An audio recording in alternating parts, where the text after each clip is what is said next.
The term pig in a blanket, it doesn't make any sense. It's so mean. Yes. Like, you're going to put like a nice pig in a blanket and then burn him and eat him? Like, crazy. It's so mean.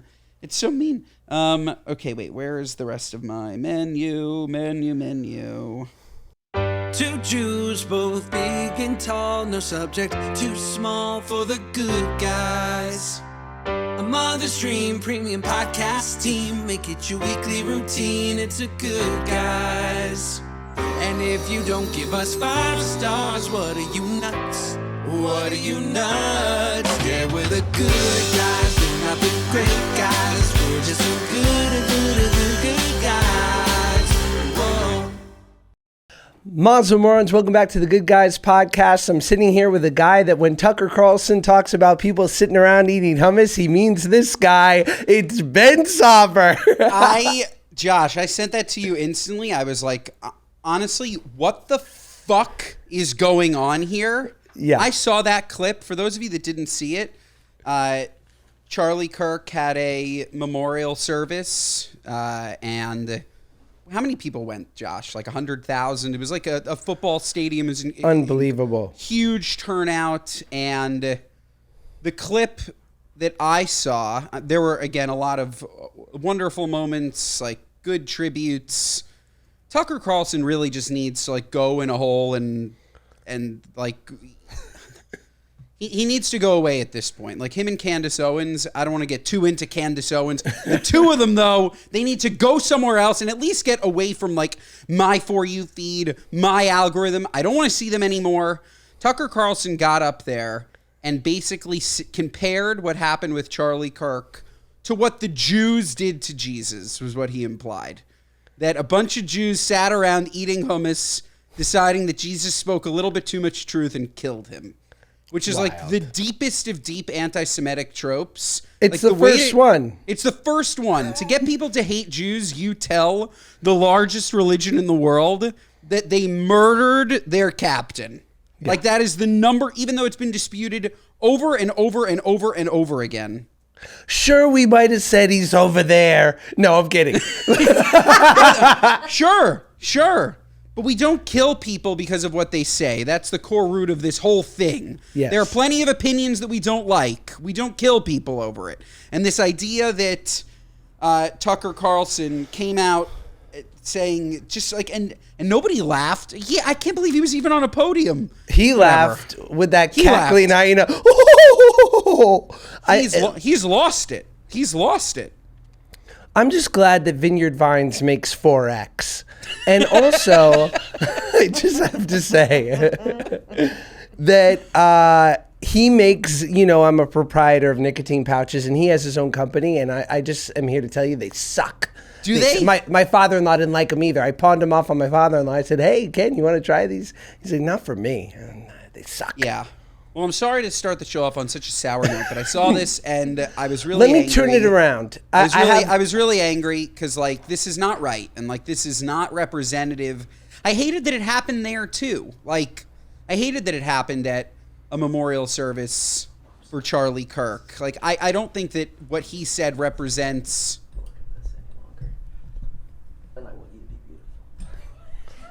Sorry. No worries. Okay. Thanks, I don't think that what he said represents the values of most people in that room.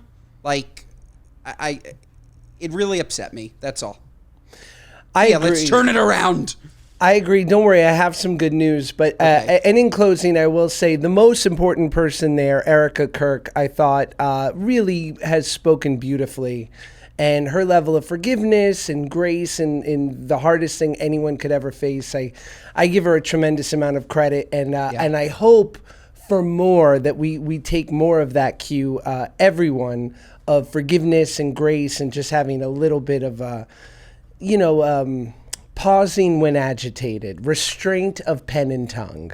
Yeah, Josh, it's an interesting time, and then I know you're going to turn this episode around and take us out of Gloomsville, but it's an interesting time where we are recording on Rosh Hashanah, the Jewish New Year, but by the time this episode comes out, because we record about a week early, it will be Yom Kippur, which is the Jewish holiday of forgiveness. So I thought that I would just mention that parallel in what you said, given that we're still on a serious, somber note. But yes, forgive.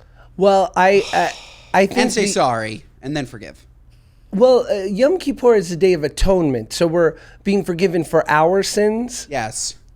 right? And then in doing so, we forgive others. Yes. Yes. You're basically, it's your blank slate holiday. It's your, you atone for your sins, and you hope that not only Hashem or God, but that the people around you forgive you as well. It's one of those. Love it. My favorite holiday. I love it. I sit there, I think, and then I eat. Well, I love that the Catholics do it once a week, and the Jews said, "Feh, once a year is fine, and we'll starve ourselves for the first half of the day to show we mean it." Yes, we're starving ourselves, the 24-hour fast. You know, it's interesting. I've never really thought about it. We do it once a year. Catholics do it whenever. You think that's what leads to Jewish guilt? That we have to hold on to this for 365 days versus in Catholicism, you can hold on to it for a minute? Could be. I don't know. Jewish guilt is real. You either have it or you don't. Like, you either get it or you don't. Like, you walk around, you're just guilty all the time. Probably because your sins are weighing on you. And you can't unleash them. I bet you the day of the least Jewish guilt is the day after Yom Kippur. Yeah, it would be interesting. I don't know. I mean, the Catholics surely have a good amount of guilt, too. Like, there's no... say, Olivia's nodding her head here. If we have one right here in the flesh. Yes. So, I mean, come on. But, yeah, I think in general, although, like, in 12-step, we have, part of it is that you look at your day. At the end of every day, you look at your day, you take a quick, like, spot inventory where we could have been better, where we owe an amends. And I think, like, most religions offer that, too, if you really want to look at things. Yeah. This episode of the Good Guys podcast is brought to you by our friends at Ollie. Folks, Romeo is a very picky eater. That, to some, might be a negative, but that just means he has a refined palate. He deserves the best. And the best, folks, is Ollie, okay? Ollie delivers clean, fresh nutrition in 5 drool-worthy flavors. That's right. That can please even the pickiest of eaters. Some dogs, they don't want the same thing. The same way that you don't want Chinese food every night, even though that sounds delicious. Your sodium would be through the roof, but that's neither here nor there. Ollie is made in U.S. kitchens with the highest quality, human-grade ingredients. Ollie's food contains no fillers, no preservatives, just real food. And here's the thing, healthier food means a happier pup, certainly a happier Romeo. He actually finishes it. More energy, shinier coat, better poops, and more excitement at mealtime. And the better poops are better for us. We're picking them up. We don't want them in pieces. We want one solid log with 5 protein-packed recipes like fresh beef with sweet potatoes or fresh turkey with blueberries. Even the pickiest eaters can't resist. You might think, dang, my dog eats better than I do. Well, then I'm not cooking for you, okay? Because in Ben Soffer's Celebrity's Kitchen, okay, we're cooking good, but Ollie, still fantastic. That said, Ollie's food has changed Romeo's life. Highly recommend it. Highly recommend. Introduce it to your pup, okay? Introduce it. Take the online quiz. Figure out, all right, your pup's a picky eater, perhaps. This is the right food for you. I'm telling you, folks, it is absolutely fantastic because your dog deserves the best. Okay, man's best friend, and that means fresh, healthy food. Head to ollie.com/goodguys. Tell them all about your dog, and use code GOODGUYS to get 60. I love a big code. 60% off your welcome kit when you subscribe today. Plus, they offer a happiness guarantee on the first box, so if you're not completely satisfied, you'll get your money back. That's ollie.com/goodguys and enter the code GOODGUYS to get 60% off. 60 your first box. ollie.com/goodguys. This episode of the Good Guys podcast is brought to you by our friends at Trade Coffee. Folks, as the days cool down, my coffee routine shifts. Comforting warm mugs in the crisp mornings, refreshing iced coffee in the sunny afternoons. No matter the season, hot or cold, they recommend beans I'll love. Roast them to order and deliver them straight to my door. It's like having my favorite cafe on standby without ever leaving home. Trade Coffee is it, folks. If you like coffee, stop drinking that dreck. Okay? Start drinking the good stuff. And the good stuff is Trade Coffee, because Trade is the #1 coffee destination in the U.S. for both hot and cold coffee drinkers. They've sourced the best beans, #1 beans, from over 50 top roasters across the U.S. For cold brew lovers, they've teamed up with 15 roasters to create a special collection made just for cold brew. So every drop comes out smooth and delicious every time. How easy is that? They even have easy-to-use curated gear so you can brew at home with better flavor and value than any cafe or bottled cold brew. Trade's prices are on par with grocery store brands, but the quality is next level, through the roof, whether it's smooth cold brew or a cozy hot cup to start your day. Plus, you're supporting local roasters, thank God, with every cup. It's a win-win. Take their quiz and in under a minute, they'll recommend coffees you'll love. If that first bag isn't quite right, no problem. Trade will replace it for free until they nail it. That's customer service. So, folks, right now, Trade is offering 50%, 50, off a 1-month trial at drinktrade.com/goodguys. That's drinktrade.com/goodguys to get 50% off 1 month. drinktrade.com/goodguys. Listen, I'm gonna bring us back. I've got some good news I want to share with the pod, with the audience. I booked a show for next week. I'm gonna be doing a special guest appearance, my first time ever on the Jimmy Kimmel show. I'm really excited. And why are you guys laughing? No, it's going to be great. I'm actually the first guest, which is it shows off my level of celebrity. And yeah, they haven't gotten any details to me yet, but I'm excited. I was really excited for some really good news, but that's really funny. That's really funny. You know what I found out, which is also really funny? You know who else? They share a manager. What's his name? Who also just recently got killed? Colbert and Kimmel share the same manager. That guy's having a terrible month. I believe it. Well, he's had an incredible decade, though. He's had an incredible 30 years. Yeah. I saw him. I guess we're going to talk about Kimmel.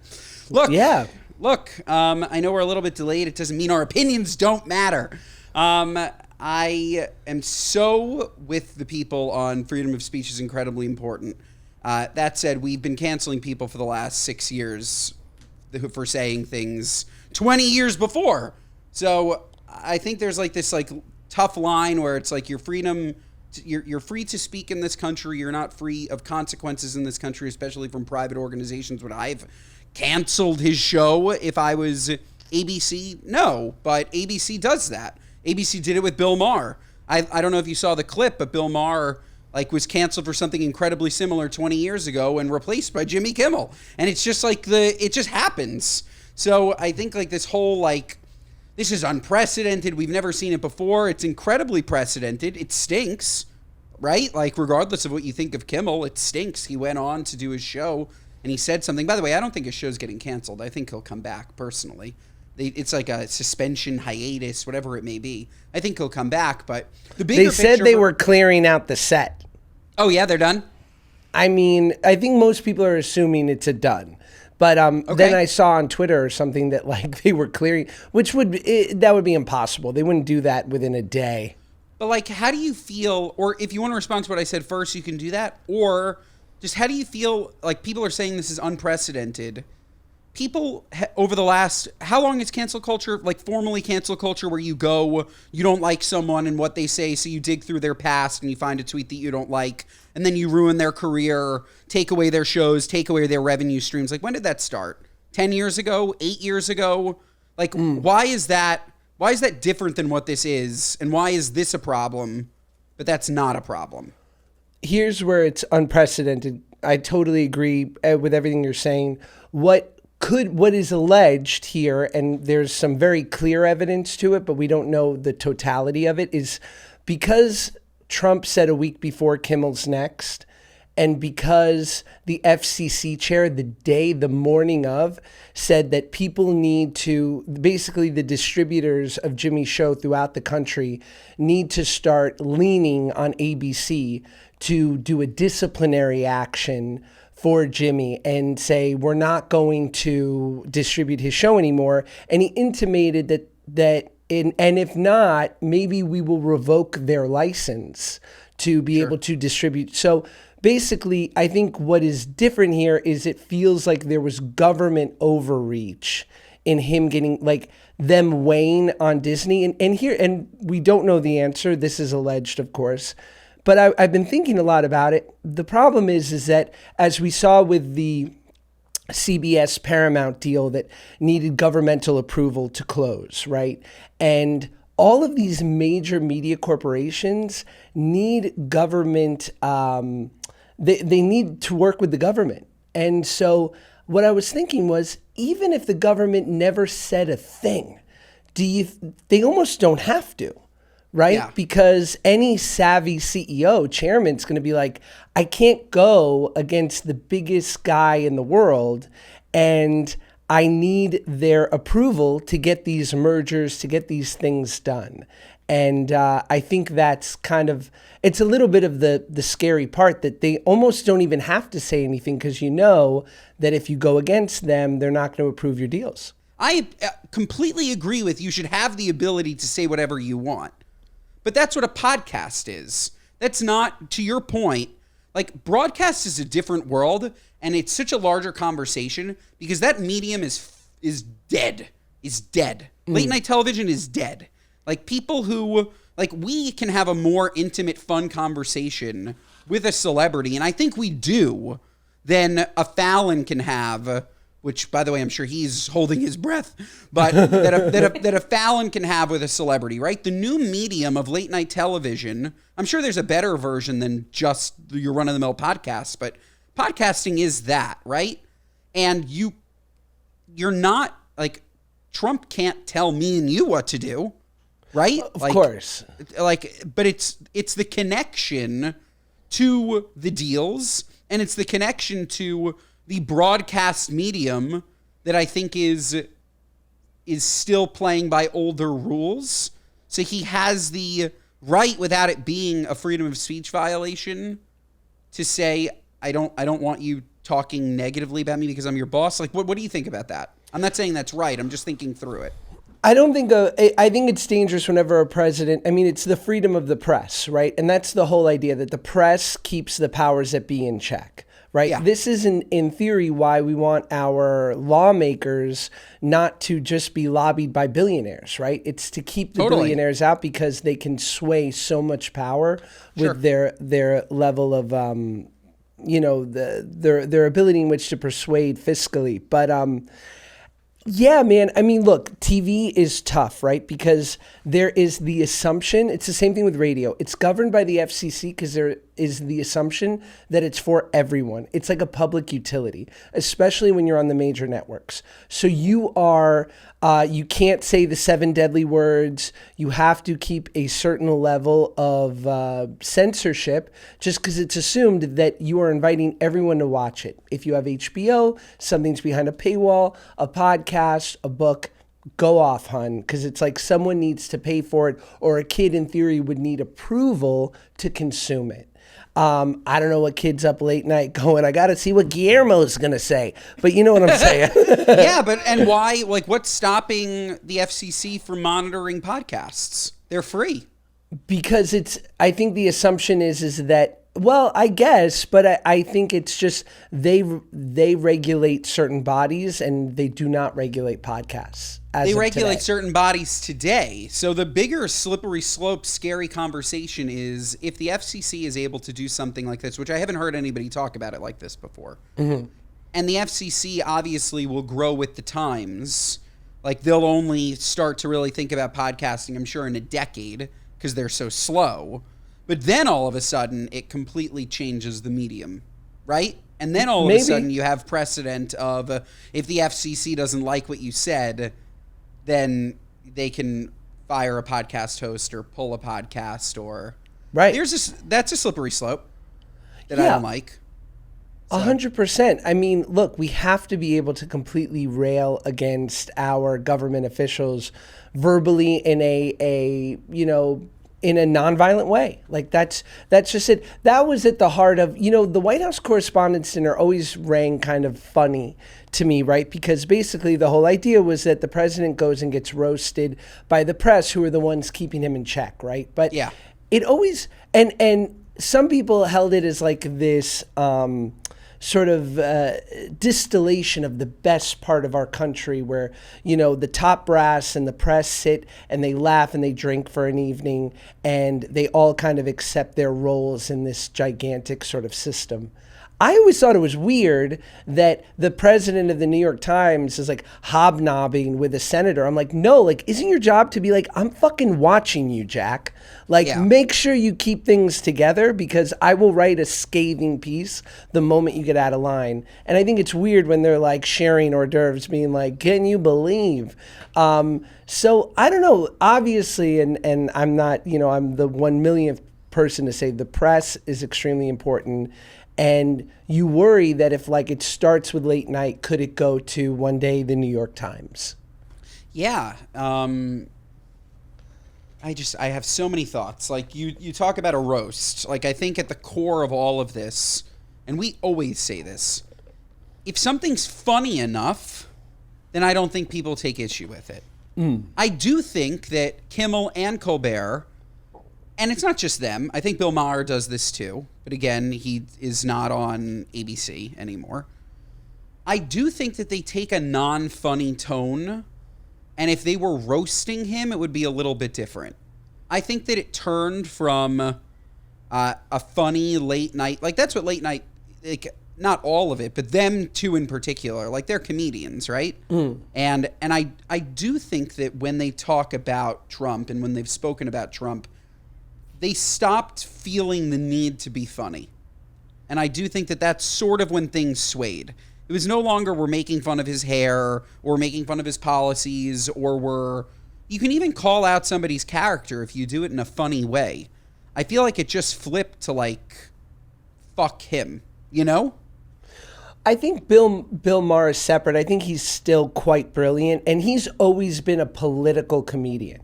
Like, his show is based around politics, and to his credit, he always has on people from every side. He's willing to get into the muck, and he always says, and it's how I identify myself. He's like, I'm liberal, I'm not woke, right? That's what he always says. Like, if he prides himself on being like an old school Democrat, which is how I think of myself for today, and. For the record, just because I read the comments, me too. I think of myself as him as well. Right.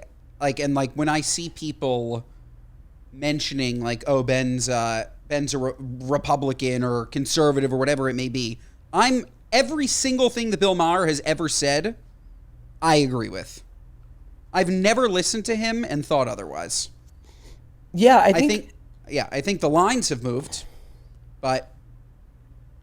Yeah, I mean, I'm also with Bill Maher in that way, and it's a fascinating thing that you talk about with Tucker in certain ways. Like, over the last couple of years, I understandably have watched friends who were Jewish feel like they weren't, people on the left weren't speaking up enough for the anti-Semitism that was being experienced in the country, right? And so many of them moved far more right than they had ever been because they felt like they were the only people speaking up. To which I said to them, I love you. Do you, babe, understand? I said, don't forget that the place where both parties meet on the far reaches is a dislike for us. I said, so we're not safe anywhere. And that Tucker beat the other night was a perfect embodiment of like, just don't forget, we're not really safe anywhere. And that's just, unfortunately, kind of been our journey throughout all of time. But I agree with you. I think that it gets to a certain point where people feel as though they're speaking truth to power. They get a platform. People get into their 50s and 60s. It's so telling, right? We're seeing it with Rogan now. I mean, where they feel like, I just need to use my power to speak up about how I feel and that I see things specifically that the world isn't quite seeing the way I am. And there was always an uncle at Thanksgiving who was that way, but they didn't have a platform of 1 million, 10 million, 50 million. So we hear it the most with these guys, which I think it would be more interesting to see new late night people that didn't look like the old guard and see what they had to say. Yeah, it would be. I'm now stuck my brain is now stuck in thinking about the FCC as it relates to podcasts because Rogan's views are so much larger than any TV station. So I feel like it's like, and I wonder what podcasting would look like because this is that medium. Video podcasts are late night television. Sure. What Call Her Daddy does when she brings on a guest, that's the same thing. Like I know that it happens in a different environments. The same thing with Rogan, these like truly guest-based shows. I feel like it's got to be soon that they regulate it. And then what happens when they regulate it? My brain is going everywhere now. Olivia's not going to stand for it. That's what. Yeah. No good. Not at all. That's when we move. What else? Then we go full Patreon, and that's it. And sorry, paywall. That's it. Then you'll hear what we really have to say. Oh my God, that's it. How quickly do we get canceled after we start a Patreon? I'm giving us a month. I think a month is Less. good. Yeah. Less. It's gonna be bad. Oh man. I love it. Listen, we're smart. Where's Olivia smart? It's a bear cat, okay? Is that right? Yeah, This is a bear cat here. What's the mascot for Yeshiva? The Yids? I don't know, the yarmulke. I don't know. I don't know who You don't know your mascot from your college? it wasn't very sporty. The Schleppers. There's something. What is it, Blue? The Horn Dogs. We didn't have a mascot for homeschool. The Enmeshed Boys. Was it the Maccabees, Ben? Yes. Yes. Thank you, Olivia. You're welcome. Yeah, the Yeshiva Maccabees. Great name.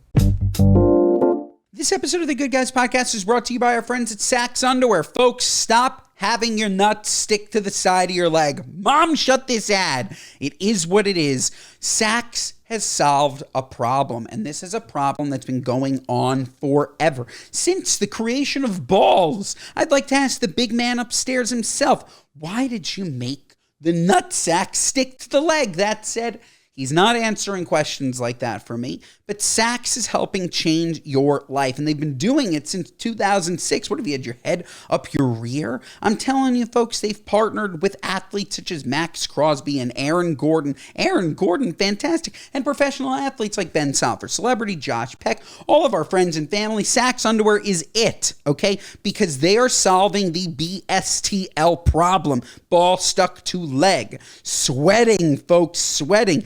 They keep your boys secure. I'm telling you, folks, Sax has been solving this problem with their original ballpark pouch, the most comfortable underwear for men, period. And they have styles for every situation, from lounging to high-intensity sports. They have this cooling cotton. It's fantastic, so breathable. Sax underwear is designed with the ballpark pouch, a patented 3D hammock that keeps everything in its place and prevents unwanted skin-on-skin contact. That means no chafing, no riding up, no weird adjustments midday. Been there, done that. Just distraction-free comfort that lasts. The New York Times Wirecutter has rated Sax underwear its top underwear pick 2 years in a row for a reason. Folks, they're unbelievably comfortable. And in case you're a woman and you would like to buy this product for a man in your life, then it's a wonderful product to gift, okay? Gift the man. No more nuts stuck to the side of your leg, okay? Literally write that in the card. Think about it. You change your oil, upgrade your phone, rotate your sneakers, but you're still rocking those stretched out boxers from college. That's a what are you nuts? Your underwear is the one thing you wear every single day. Sax underwear gives you breathable fabric, no ride-up legs, and a pouch that keeps everything in its lane. Upgrade your drawers, upgrade your day. Check out Sax.com, that's Saxx.com, for their patented ballpark pouch technology. Sax.com, Saxx.com. This episode of the Good Guys Podcast is brought to you by our friends at Function. Folks, I chose Function because it's the only health platform that gives me data most people never get, and the insights to start doing something about it. Inside Function, you'll get access to over 100 biomarkers, from hormones to toxins to markers of health, inflammation, and stress. For an additional fee, you can also access MRI and chest CT scans, all tracked in one secure place over time. It's a near 360 view to better see what's happening in your body. That's why top health leaders such as Dr. Benjamin Soffer, Dr. Mark Hyman, Dr. Andrew Huberman, Dr. Jeremy London, did I mention Dr. Benjamin Soffer, are all behind Function Health. Folks, aging well isn't about looking younger. It's about keeping the systems that matter most in peak condition. For your cardiovascular system, that means tracking key markers that give insight into heart health. And for musculoskeletal systems, indicators like bone mineral density and muscle mass, influenced by key nutrients such as vitamin D and magnesium, which support strong bones and muscle function, and help lay the foundation for strength and mobility. Hormones influence how aging unfolds, and men tend to lose muscle mass gradually as testosterone declines. You can learn all of this and more when you go in and learn more about your body with function. Again, it's going to track against the right biomarkers and make sure that your musculoskeletal system, that your cardiovascular system, that everything is in the place that it should be, folks. It's incredibly important. So, folks, learn more and use our link. Function is in your 360 view to see what's happening in your body. And our first 1,000 listeners get a $100 credit towards their membership. Visit functionhealth.com/goodguys or use gift code goodguys100 at sign up to own your health. You spoke earlier to Rosh Hashanah, so you are getting ready to have a beautiful first night dinner at your house. Yes. Walk us through what's the prep look like, what's on the menu. Oh my, this is a big deal. Like, I have not hosted a group like this in my like cooking era. Like, I'm taking it very seriously. Like, it's very important to me that this meal is considered, and I will read you the exact menu, Josh, because it's elaborate. First, we're starting off with some. My sister is allergic to gluten, so we have two different types of starters. We have a nice pigs in a blanket. We have a nice little. It's like a shawarma pastry. I found it at the kosher grocer. I'm just heating it up. It looks amazing. It's like shawarma in a puff pastry, but she doesn't eat puff pastry. So for her, I got yellowtail, I got tuna, and I got salmon, and I made some sashimi. I made a yellowtail jalapeno. I made a like salmon and scallions, and I made a tuna belly. And it's going to be like, there's some soy sauce, there's some wasabi, etc. Just pickings. Non-traditional Rosh Hashanah for sure. But very excited about it. That's going to be out there for people to nosh on. Then, Josh, we go into a soup course. Okay? Wait, I have to say, isn't it fascinating that Jews are obsessed with pigs in a blanket, but we don't eat pig? Yes, it's weird. And yes, and we need to rename it to something cow in a blanket.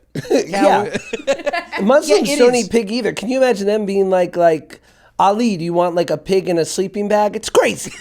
It's crazy. No, the term pig in a blanket, it doesn't make any sense. It's so mean. Yes. Like, you're going to put like a nice pig in a blanket and then burn him and eat him. Like, crazy. It's so mean.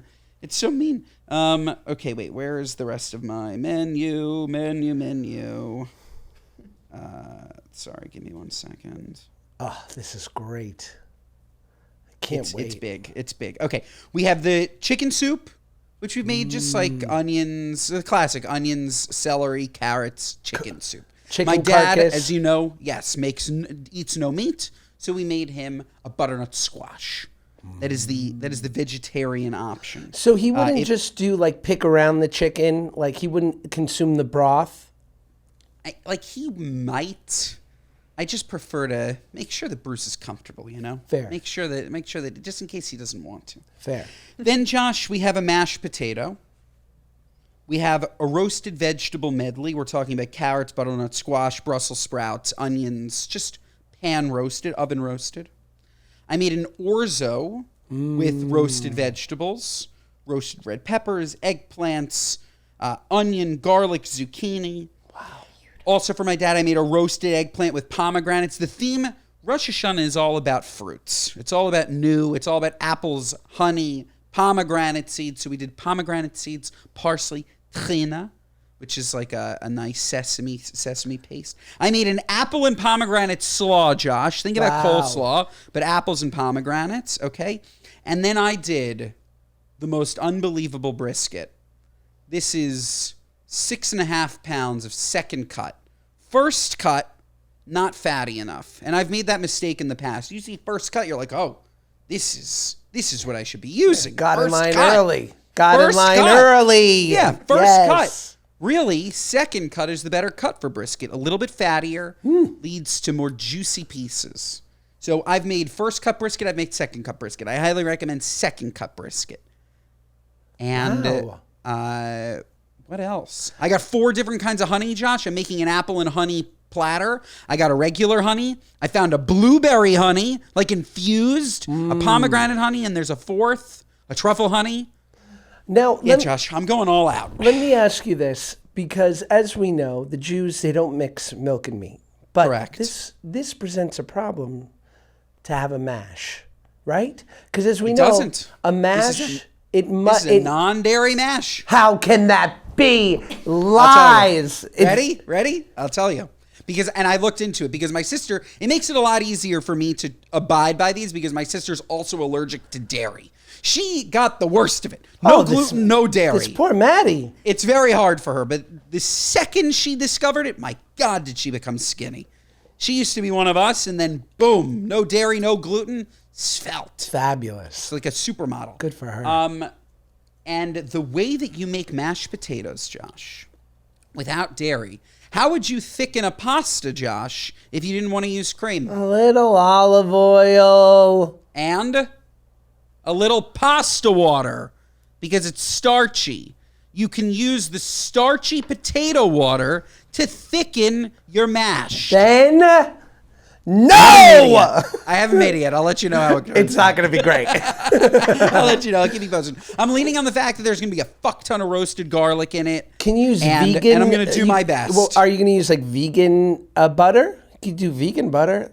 Nothing. I'm using oil, salt, pepper, potatoes, potato water, garlic. Use garlic a powder, lot onion powder. of oil. A lot. Yeah. What about? I think the oil is necessary. I know. I agree. I know why you're doing mash, because you want a bed for the brisket to lay Yes. upon. Yes. As we know, potatoes are the Tempur-Pedic to the brisket. Yes, they are. Is there a different style of potato that you could do that doesn't require so much dairy? Or, as I saw you make your beautiful Queen Claudia, perhaps on a rice. I know Maddie can eat rice. I was thinking about rice. There's just something so nice about having a bed of potatoes under your brisket. Sure. You're 100% right. I could have done a nice rice. I cooked with a Persian chef recently, and we made tadig. Yes. Tadig. This is like a crispy, gorgeous turmeric and saffrony rice. Gorgeous. Could have done that. I don't know. You know, it's not too late. I could nix the mashed potatoes. I want mashed potatoes. I really do. Fair. But you're right. They're so much better with butter. It's hard. God. I guess I could use margarine. Yeah. Should I just go and get margarine? You can do vegan butters. I mean, we do a lot of that in my house. And it works, the vegan butter? Yeah, fabulous. Great. So I'm going to go get a vegan butter. You're could right. I'm not probably going to mess around. You could do I'm not gonna vegan mess around. cheese. I could do a vegan parm. Yeah. A vegan parm, which is probably just nuts, right? Like cashews or something. Yeah. All right. I'm in. All right. I'm going to do that. Tell me how it God, we had goes. this conversation. I love, there's that clip of that famous chef who used to cook Anna Wintour lunch every day. Have you Yes. seen that? Yes. I love that. Is it Jeffrey Zakarian? Is that who did it? Sounds like it. Yeah. And how she'd want a burger bloody. Yes. And then mashed potatoes that were like 60% butter. That's the way to do it. Yeah. That's the way to do it. Also, get your chunky mashed potatoes out of here. Sorry, I want it smooth as silk. Yes. Smooth. Should we get to a story? We should.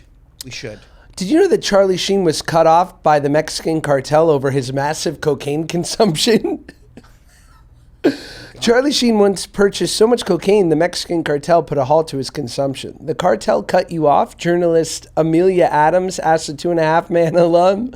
He said, they did. They had never seen someone acquiring that kind of weight, Sheen, 60, added, referring to the amount of grams he would request.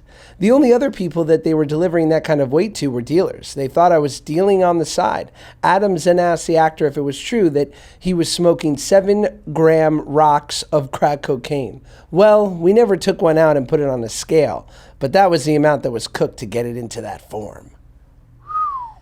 That's a lot. Yeah. It was an amazing doc. I know we spoke about it a couple episodes ago. It was an amazing documentary. If you haven't seen it, you absolutely need to watch it. And the fact that his drug dealer was the one who weaned him off the crack rocks is still something that I can't get out of my head. What a good friend. Totally. You know? Like he easily, like, Charlie Sheen would have bought crack from somebody else if it wasn't this guy. So anybody saying, like, oh, but he still sold him crack, like, no, he sold him crack to keep him alive. Otherwise, somebody else would have sold him the crack and Charlie Sheen would have died. It's a Or maybe Hallmark he wouldn't movie. have died, but it is, right? Yeah, it's beautiful.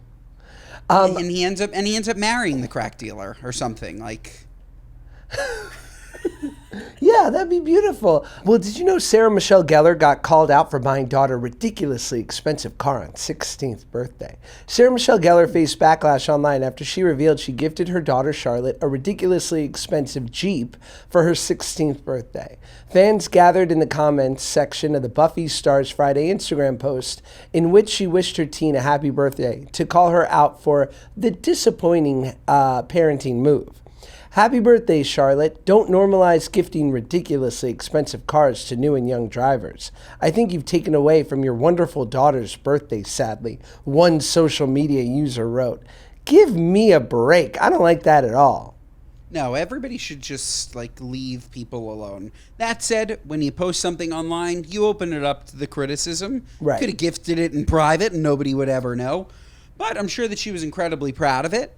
And look, if you have the money to do it and you want to spoil your kids, spoil your kids. I don't think that there's such thing as spoiling your kids with a Jeep.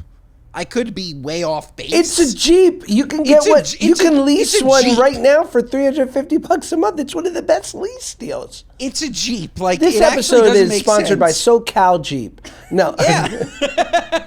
Right? But, like, it doesn't. Those two things, like spoiling your daughter with a ridiculously expensive Jeep. Like, it's not a thing. Like, what is the most expensive Jeep? It's not like she got her a Bentley or a Lamborghini or something. No, I haven't seen a picture of the car. It looks but, like, sick. I mean, I'm sure it's a $60,000 Jeep. Like, it's Okay. I think any 16-year-old that gets a brand new car, like even if it's a Corolla or, you know, a Mercedes, like, is definitely, like, nice. Most of us get, like, used crappy cars if we get a car at all. Totally. And I do think it's, again, these are just like personal parenting opinions, but I do think it's a rite of passage to get that crappy car if you get a car at all. I It agree. makes you appreciate these things more. But that's not my job to, like, do the parenting for her. I do think that she would appreciate a car more if she was able to buy her brand new souped up Jeep herself, if that's what she really wanted when she was 24, and today you got her your old car. But her old car, by the way, is probably a 911 turbo. Like it is what it is. Like, when you're rich, like, I don't think that she's driving. I don't think Sarah Michelle Gellar is driving around in a Toyota Sienna. So if she gifts it to her, it's going to be a really nice car anyway. So what do? I think the Jeep is actually probably the very appropriate, normal option for Sarah Michelle Gellar's daughter. I think so too. I just don't think it's anyone's business. Like, it is what it is. I think we should all go around the room and say what I want young Max or my kids to have is like whatever the year is, a 5-year prior Volvo. I'm talking safe. I'm talking kind of like anti-cool. It's cool, and just safe. And, you know, if it gets into a wreck, they'll be okay, and we won't be too upset. Ben, what's Ruby's first car going to be? He's like a Testarossa. I think Ruby's first car is... It completely depends on where we live. If we still live in the city, he won't have a first car. Sure. Like, he'll be using whatever I use. He's more than welcome to borrow it. Bruce's Suburban. Dad, it smells like vodka sauce.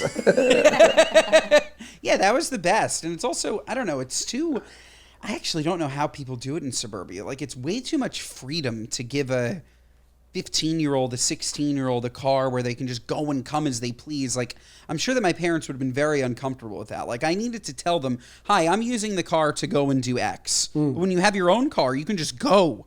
Too free. Like, I don't know. Like, I feel like you shouldn't have that level of freedom until you are a little bit more responsible than 16.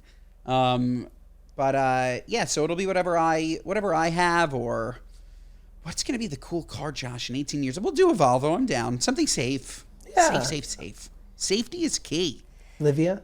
Yeah, I think, well, my first car was a 2000 Ford Taurus that burned oil and the window fell down all the time. So anything that's like a little bit up from that, probably a little bit safer. The gas light too didn't work, so I just run out of gas because I just had no idea where I was.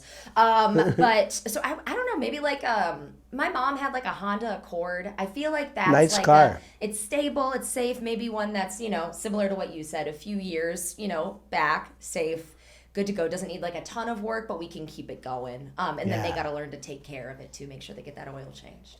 It's funny. Like, go. No, I got my license in 2002 or 2003, and my first car was a '87 Mercedes-Benz 300e.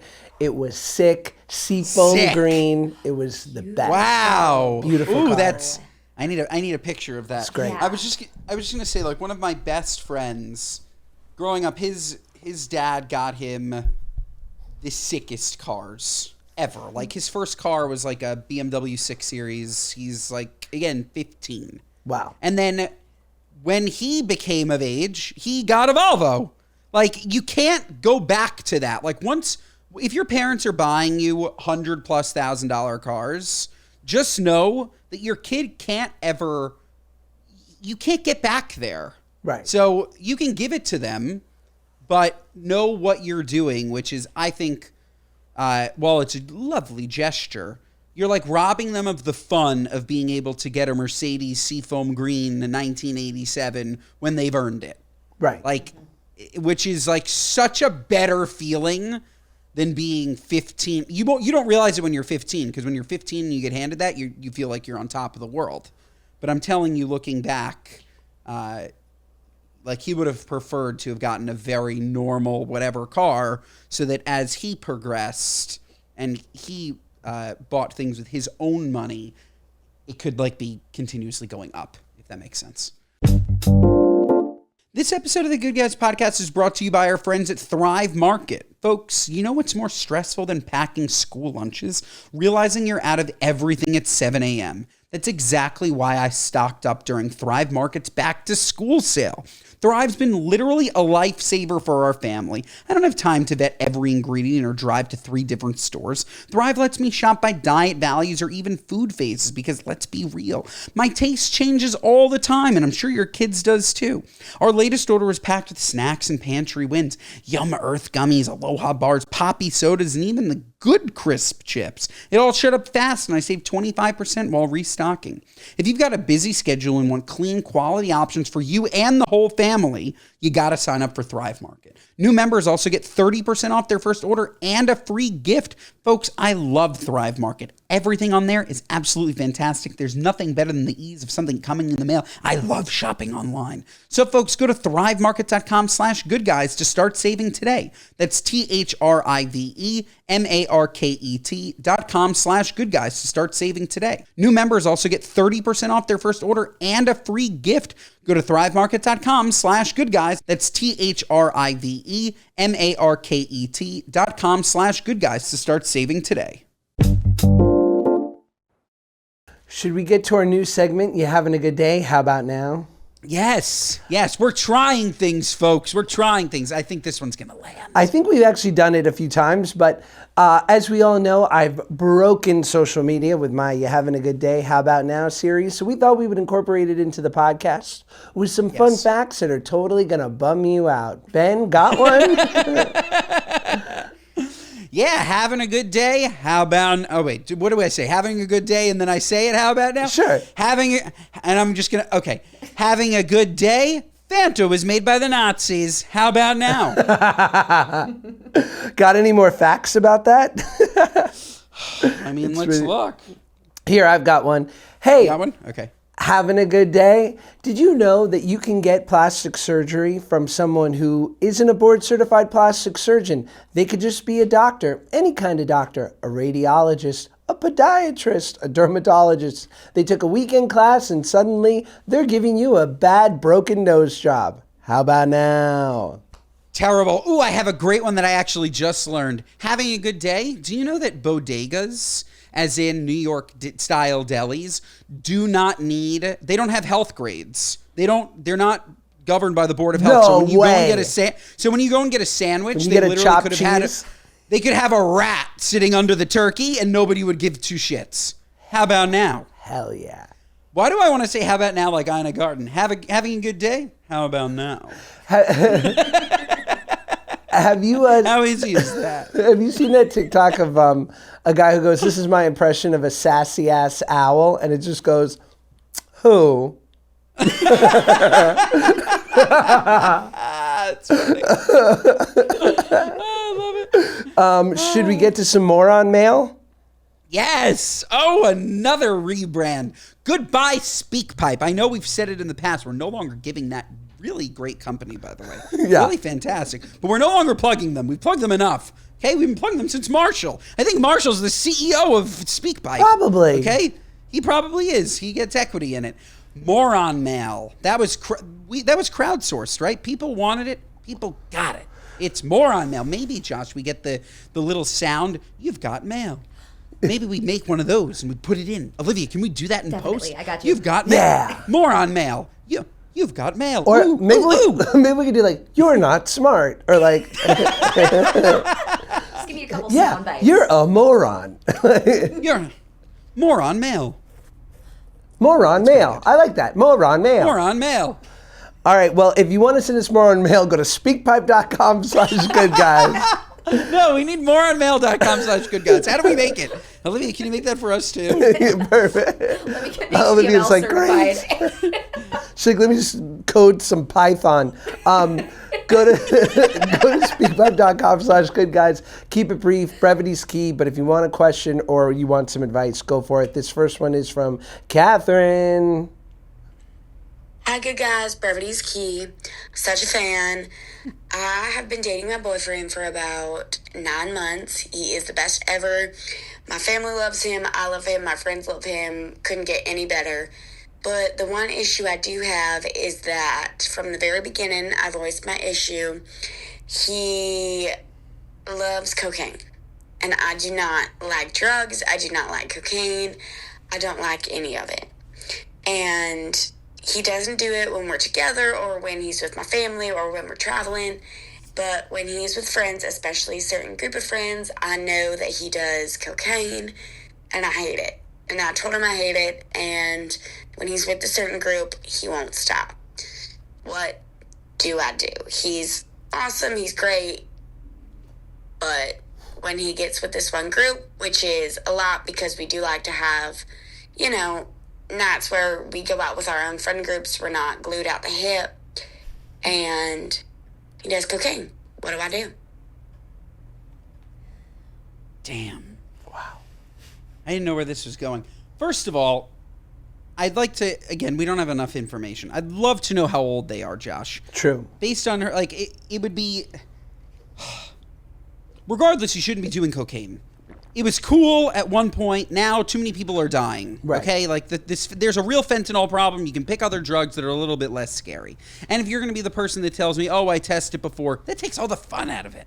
Like what? You're going to go and test drugs? No, you can't do that. Yeah, So, play Russian roulette with your life. yeah, you shouldn't play. You shouldn't do cocaine. But moving on from that, if you're like 23 and you still have like a little time to grow up, okay. If you and your boyfriend right now are in your 30s and he's like going out with his friends, like doing a bunch of coke, you should leave him. Or you should look him in the face and say like, I love you, you're a great guy, but when you do this, it makes me really uncomfortable. And the fact that I'm telling you it makes me uncomfortable and you won't stop means you probably have a problem. So you should probably figure out that problem. And clearly your friends, that specific friend group, are just like a bunch of enablers. So I don't know if you agree, Josh, but it completely depends to me how old they are. If he's still like early 20s and he still has time to, I guess, like figure this stuff out, but as it gets later, that can just become like a nasty habit that she's not going to want to be around. Yeah, coke is a real losery drug, and people that do coke are losers. But my caveat is, to Ben's point about age, we all, or most of us, go through a loser phase. Yeah. Sometimes we have to go through a loser phase, which your boyfriend is clearly in. Now, depending on there's some extraneous circumstance, age, where he is in his job, where he is with you. But if you guys are thinking about being like really serious, getting married, having kids, I don't know. I've never met a guy who like does cocaine where I'm like, I want that guy to be my doctor, or I want to get into business with that guy. I always go, keep an eye on that guy. So you don't want to be that guy. And to your point, almost every doctor and almost every businessman had a little coke phase. Probably, yeah. Like it's not like it's nothing to be ashamed of when you're young and experimenting, and you can look back and say, "Oh, that was fun and stupid." But you have to be able to look back and say, "Oh, that was fun and stupid, and I'm not doing it anymore." Right. Otherwise, yes, you cannot be trusted. So, I think you're right. I've never heard of a relationship that worked where one person was addicted to coke and the other hated coke. Right. Like usually like somebody who likes coke finds somebody who likes coke. Like that, like at least like you're like simpatico in your love of coke. But if your girlfriend hates coke, I don't know. That seems like a deal breaker to me. Unless you're my friend Sonia from the Ukraine, he used to go, yo, bro, you want to go get some cokes? And I'd be like, I'm good, bro. He goes, cokes are sick, bro. And then he'd be like, I'm sure that your friend's girlfriend also loved coke. dude, Sonia was the best. And he used to have a Russian pickup or a Ukrainian pickup line where he would go up to girls and be like, hey, do you like sour cream in your borscht? And they would be like, yeah, of course. Like, there's no other way to eat it. And he'd be like, cool, me too. It was just like the way. And then he headbutted a kid and got indicted. And yeah, the kid was powerful. His dad was really rich and a lawyer. But Sonia's not doing great. Oh, man. Sonia, shout out, the best. He was a kickboxer. Should we get to, let's see. All right, let's do one more on mail. More on mail. Well, this one, it's funny because it says her name, but then she says, this is my name, but say anonymous. So I will say anonymous. Anyways, here's Judy. Yeah. Hi, good guys. Avid listener here. Thank you so much for always putting out premium content. So I'm a 27-year-old girl in corporate America and the youngest by about 10 years, and I'm always mindful of that. There's a woman in the office next to me who is always clearing her throat, snorting, blowing her nose. When she blows her nose, it sounds like she's shredding paper, and it drives me insane. I keep my earphones in at work, I shut my door when I'm allowed to, and I have a portable white noise machine. Is there anything else I can do about this, or do I just have to get the fuck over it because she can't help it? And I get it. Sinuses are so annoying, but I can't listen to it any longer. I'm going to go crazy. Okay, love you guys. Bye. As somebody who forever cleared their throat, Josh, I don't know if you know this about me, but for a very long time I was... There are two culprits. One, seasonal allergies. I'd start there. I'd go up to your neighbor and I'd say, hey, I'd love to help you. I've noticed that you clear your throat a lot. Pretend that you did it too. That's the way that you'll reason with her. Hey, I used to have the same thing. I used to... But then I started taking Zyrtec every day. And then I started taking Claritin every day. See if that helps. Because believe me, she doesn't want to clear her throat. It's not like a comfortable feeling to need to constantly clear your throat. She might have seasonal allergies. The second thing, if maybe she's already taking those things, she clearly is having like an acid reflux problem. So maybe like is that Prilosec? What are the ones that no longer cause cancer? Nexium. There's like a bunch of them. Okay, Pepsi, Proton Nexium, pump Nexium. inhibitor. Sure, that sounds great. I'd recommend those. And if they never work, the truth is you really just have to deal with it. Maybe ask to switch desks. Can you go somewhere else? You said you're in corporate America. Like, I don't think, unless it's just like an office of two, there's probably other people. So why don't you switch your spot? But yeah, I would go to her concerned. Like, hey, I used to have your problem. Yeah. I don't anymore. Thanks to Claritin. Love that idea. I also think you can weaponize empathy, right? So what you do is you go up to her really and you just go, are you okay? But you have to go, you have to make her embarrassed by how much you care. and say, listen, I have found an ear, nose, and throat person for you. This is obviously signs of something. I mean, no, are you okay? You must be miserable clearing your throat this much. I'm dying for you. And you offer a resource. You make her good and embarrassed. So that every time, she'll go, no, I'm fine. Oh, no, God, thank you. No, I'm fine. I have a general practitioner. I go to the women's clinic. But you want her to say, every time she wants to clear her throat, to go, oh my God, if I do, the cavalry is coming. And that's so embarrassing, so I'm just going to hold it in. This is great advice. Yeah. I completely agree. Shame her with love. Completely agree. Shame her with love. And again, make up that you have the same problem. Become relatable. Yeah. Okay? She should relate to you. So true. Should we get to a what are you nuts? We should. Or what are you nuts? We're not rebranding that. We're sticking with that. Yeah, that's a winner. Our what are you nuts moment of the week are our gripes with people, places, and things, both big and small, whatever's sticking in your craw. Ben, what do you got? So I walked into the Great Bloomingdale's the other day, and I've spoken before, it's a very dated practice that you are just spritzing perfume all over the place, and I walk by, somebody says to me, free sample? No, I don't want your free sample. I don't want your perfume. It's not going to make me feel good. It's too many fumes. I hate it, okay? That said, this was not such a serious offense before I had Ruby. Josh, I go into Bloomingdale's. Me and Claudia, we're going to take the beautiful Ruby for lunch at 40 Carats. We're walking through. Which Claudia hates, right? She loves. I hate. You hate. I can't stand the food at 40 Carats. Okay, gotcha. Dreck. Gotcha. It's Dreck. They need a rebrand, even though their yogurt is fantastic. But I love a department store cafe. Oh, it's fantastic. I love a department store in general. I'm walking by John Varvatos for Men Spritz. What are you nuts? My son is literally 4 months old right there. Right there, I'm telling you, the Varvatos cologne hit the stroller. Wow. Like, how, like, I don't know this for sure. I feel like a spritz of perfume could literally, like, send him into anaphylactic shock. Like, it can't. It can't. I think it can. I think it can. I'm pretty sure it can. We should have a new segment called Fact Check Ben. I'm pretty sure that it can. And we don't have the whole episode, Ben. No, I'm kidding. At a minimum, like, have some, I don't know. Restraint. Not even restraint. Like, have tact. Have some. No, keep going. Have some. Have some more. No, I don't know. Use your brain. Okay, that's what I'm looking to say. Some Yeah, don't spray your Varvatos cologne on my 4-month-old son. That's all. You? What is your what are you nuts? My what are you nuts is I'll save this for the next episode, but I recently did a surprise appearance at my friend's son's bar mitzvah.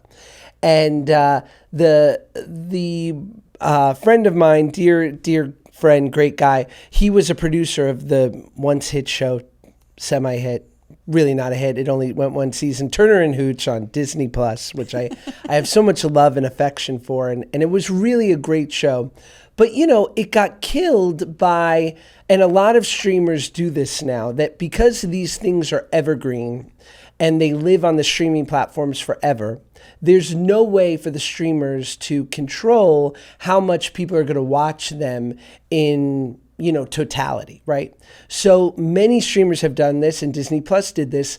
Turner and Hooch, Stamos' show Big Shots, I think Mighty Ducks, like they basically took like 30 or 40 original titles and a bunch of movies and said, we're taking it off the platform because they have to pay residuals every time people watch it, right? So they're like, we'd rather not have to pay residuals on these. We'd rather not have, we can take it as a tax loss if we take them off the streaming platform.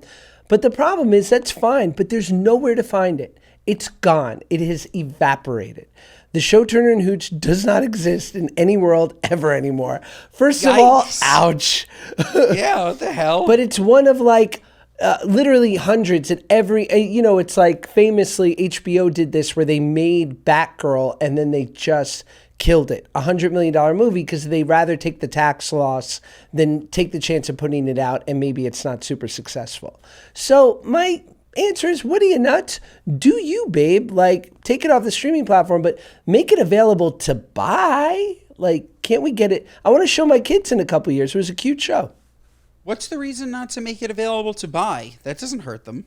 Why can't they put it for purchase? I don't know. They want to like, because then they have to like pay residuals and keep track of that stuff. But they're making money. Like that, I don't. Who cares? I'm in. Turner and Hooch. It's a little Bring Meshuggah. it back. It was a cute show, but I think it's Meshuggah. I just don't like that it's been put in witness protection.